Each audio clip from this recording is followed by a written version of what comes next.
سؤال بعد دمبيسة من قصدو ترحيلا برحمة بعد دمبيسة deeqdan ayaa waxay isugu jirtay dhar raashin iyo qalabka ay caruurta ku ciyaaraan waxaana la soo dhiibtay gabar Soomaaliyeed oo u dhalatay Puntland taasi oo ku sugan wadanka Mareykanka waxa gabadhan deeqda soo dhiibtay lagu magacaabaa Nimco Xuseen Faarax waxaana caruurtii maanta loo qaybinayay ay isugu jireen kuwa horey looga soo kala ururiyay hadaafaha magaalada oo horey u cabi jiray koolada deeqdan waxa la soo marsiyay ururka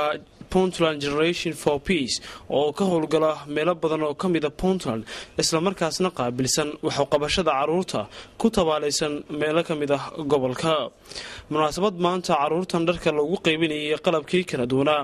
waxa soo xaadiray mas'uuliyiin ka socotay golaha deegaanka culumaaddin iyo nabadoonnada gobolka xubno kamid ah Sal Cabdi Cartan oo ah gudoomiyaha ururka Puntland Generation for Peace ayaa waxa uu ka waramayaa sida deeqdan ay ku soo gaartay haddaan u guda galo deeqdan aan soo gaarsiinay maanta xarunta lagu hayo ciyaalkii ahaan jiray darbijiifka laakiin maanta wax weyn iska bedelay muddo 6 bilood kadib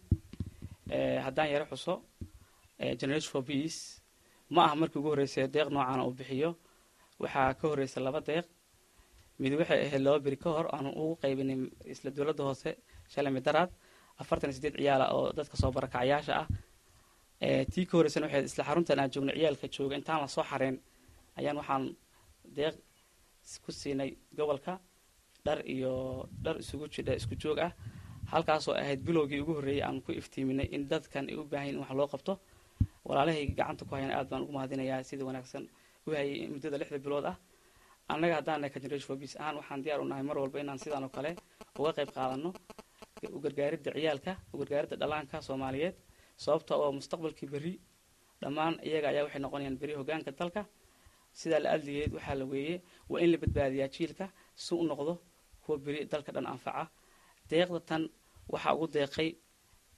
annagana soo gaarsiiyay maada ka gaadhay gabar Soomaaliyeed oo ku nool dalka Mareykanka oo la yiraahdo Nimco Xuseen Faarax oo hadda ka horna sidaas oo kale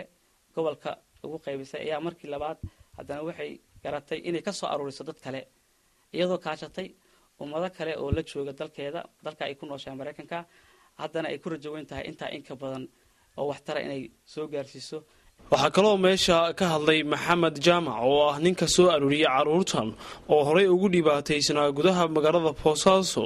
waxaana uu mahad u celiyay gabadha deeqdan soo dhiibtay iyo ururka Puntland Generation for Peace isagoo ka codsaday maamulka degmada in loo sameeyo caruurta goobo ay ku nastaan isla markaasna ay wax ku bartaan markii anagu aan aragnay masjid ahaan Al-Huda waxaan go'aansanay ilmahan intay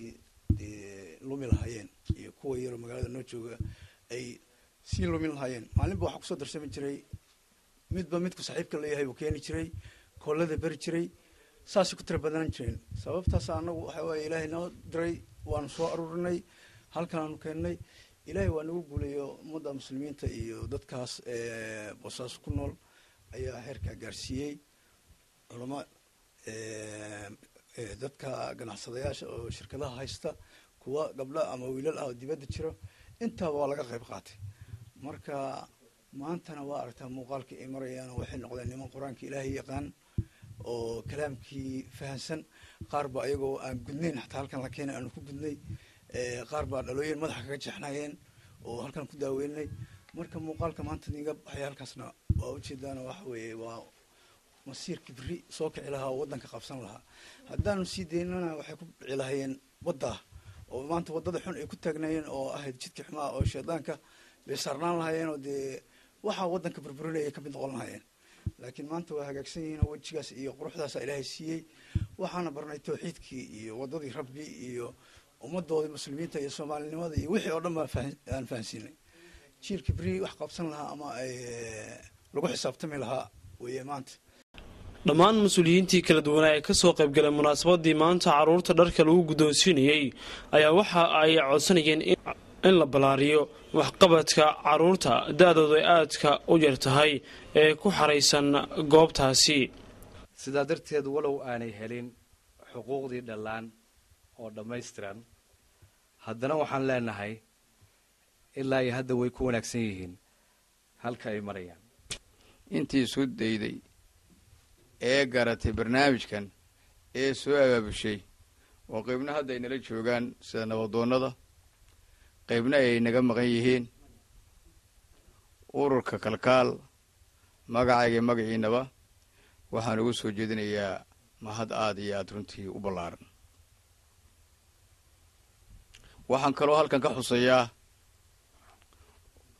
ururka nabadda uu hogaamiyaha u yahay faysal cabdi cartan iyo gabadha iyaduna garatay inay ubadkan dhaqan celinta loo sameeyey soo gaarsiiso iyaduna deeq isugu jirta noocyo kala duwan oo ay ugu tala gashay ciidulfitreed inay ku ciideen iyagana waxaan u soo jeedinayaa ammaan aad iyo aad runtii u ballaaran waxaan leeyahay halkaa sadaqada iyo waxaad bixinaysaanba iyo waxaad ku taakulinaysaanba halkaa ka sii wada